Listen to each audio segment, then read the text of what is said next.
Hallelujah. I'm here your way again today, like we do on a daily basis, and I want to beckon on you to join me and let us read the Bible together. We read today from the book of 2 Kings, chapter 8. We read from verse 1 to verse 11, and we read from the Message Bible.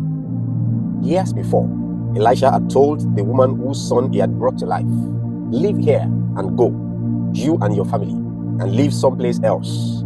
God has ordered a famine in the land. It will last for 7 years." The woman did what the holy man told her and left. She and her family lived as aliens in the country of Philistia for 7 years.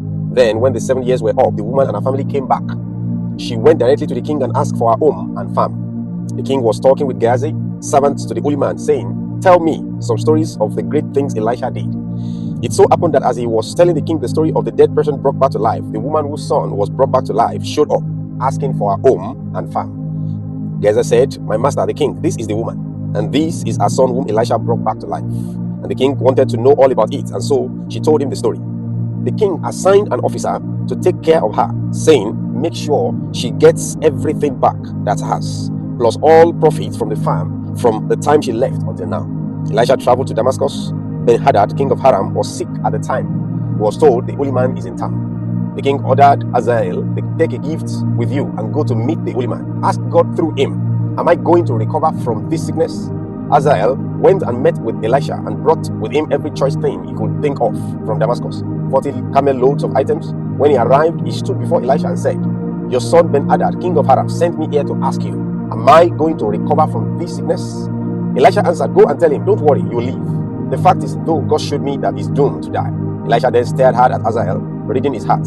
Hazael felt exposed and dropped his eyes. Then the holy man wept. Two different stories in this passage that we just read.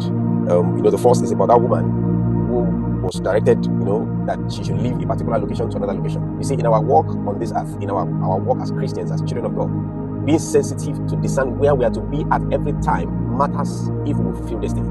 It matters if we will please the heart of God, and God will be able to dispense to us what is meeting for our journey in life. And so this woman went to stay in a place as alien with her son, and after that 7 years, she came back.